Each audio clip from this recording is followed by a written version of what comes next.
Welcome, Fright Night Vault listeners. They only wanted a little fun, one night to unwind. 6 college students, too much energy, and a Ouija board none of them took seriously. They thought they were alone. They weren't. This is the story of what happened in that off-campus rental on the edge of campus housing, the one with the basement no one used, and the attic that never stayed shut. It started with a group chat. Last weekend before midterms, let's make it count. Becca, sociology major, chill, always the one to organize.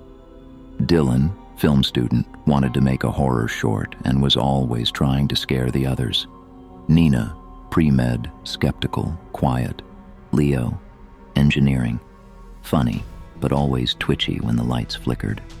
Jess, marketing, lived for drama and truth or dare.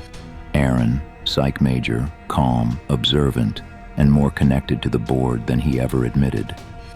They rented an off-campus house through an old listing. Cheap, furnished, charming character, with photos that looked like they hadn't been updated in years. Becca found it, said it had that Sleepy Hollow vibe.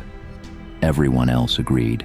It was cheap, remote, and perfect for one last night of college chaos. Friday at 5 p.m. they arrived. The place was quiet. Trees lined the property, and the grass was overgrown in patches. No neighbors nearby, just woods, wind, and creaking floorboards. Inside, the air was stale but dry. The lights buzzed a bit. The furniture was mismatched. There were 5 rooms and a large living room, plus a narrow staircase leading to the second floor. A note taped to the fridge read, "Welcome guests. Please do not enter the attic or basement. Keys not provided." Management, they laughed. Dylan made a fake spooky voice. What kind of Airbnb horror movie BS is this? Becca filmed a quick video for her story. Slumber party in the creepiest house I've ever seen. Watch us die. They made popcorn, got their sleeping bags laid out. By 9 p.m. they were in pajamas, drinking cider and daring each other to go outside without shoes. By 10, they turned off the lights. Flashlights only, candles lit, shadows stretching across the walls. Then Jess said the words that pulled everything open. "Let's play with something cursed." She pulled a Ouija board from her backpack. A real one, not a toy, old wood, deep etching. The planchette was bone white and carved into a perfect eye. Everyone groaned, laughed, argued, but eventually they all sat in a circle. Jess, Dylan, Nina, and Aaron put their fingers on the planchette. Becca and Leo stayed back, watching, recording, mocking. "Is anyone here with us?" Jess asked. Nothing. Then Dylan whispered, "You're supposed to say goodbye first." Jess rolled her eyes. "We haven't even said hello." The board moved. No one pushed. The planchette slid to yes. Everyone froze. Nina pulled her hands back immediately. Number nope. Someone pushed. They all denied it. "Say your name," Jess said. The board moved again. S-A-R-A. Becca blinked. "Sarah?" "Cute," Dylan said. "Sarah, are you dead?" "Yes." "Were you murdered?" "Yes." Aaron's voice was low now. "Do you want to talk to someone here?" The board didn't move. For 5 full seconds it sat silent. Then it spelled, "North first. North." Nina stood up. "Okay, this isn't funny anymore." But no one was laughing. The candle in the center flickered violently, then went out. The room dropped 10 degrees instantly. Everyone felt it. Becca turned the lights back on. They all laughed it off, loudly, awkwardly, and went back to junk food and movie trailers. But Nina kept glancing at the board. By midnight, Becca went upstairs to wash her face. She looked in the bathroom mirror. Her reflection smiled, but she didn't. She screamed. The others rushed in. Nothing was there. They blamed the cider, the candles, her imagination. Aaron picked up the board again, set it on the coffee table. He asked it quietly, "What do you want?" It spelled H-E road. He asked, "Why?" The board didn't answer. From the hallway, they heard the sound of something fall. Hard, wood on wood. Becca's phone was on the floor. Video recording. No one had touched it. She picked it up and played it back. There was no one in frame. But the audio captured this.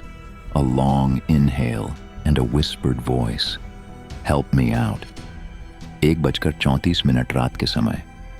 Jess went outside to get more drinks from the car. She never came back.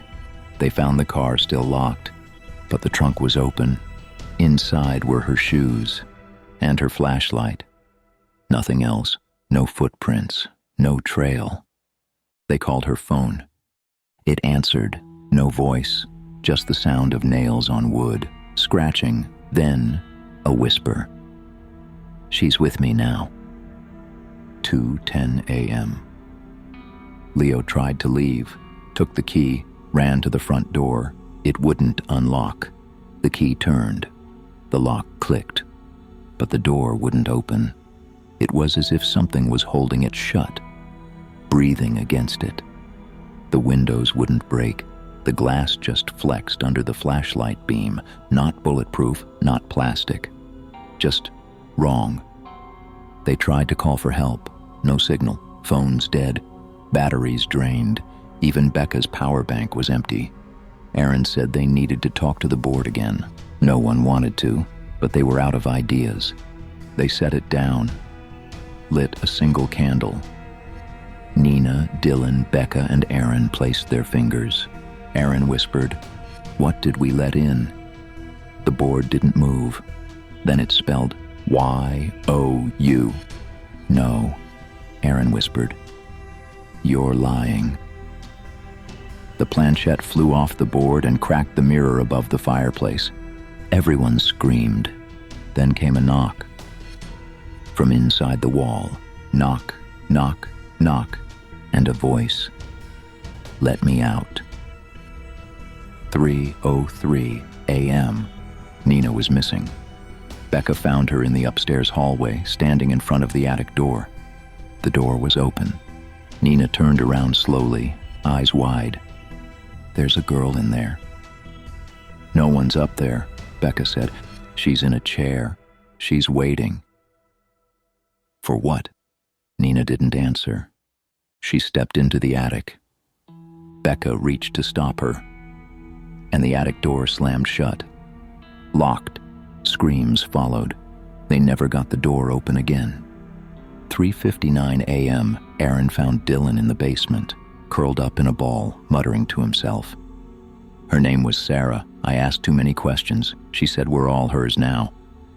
Dylan didn't respond to his own name anymore. He kept repeating, "We played. She won. We played. She won." Then he laughed. Blood poured from his nose. He collapsed. Aaron carried him upstairs, but when he turned around, Dylan was gone. No body, no sound, just the planchette. Spinning. Kale Aindumani.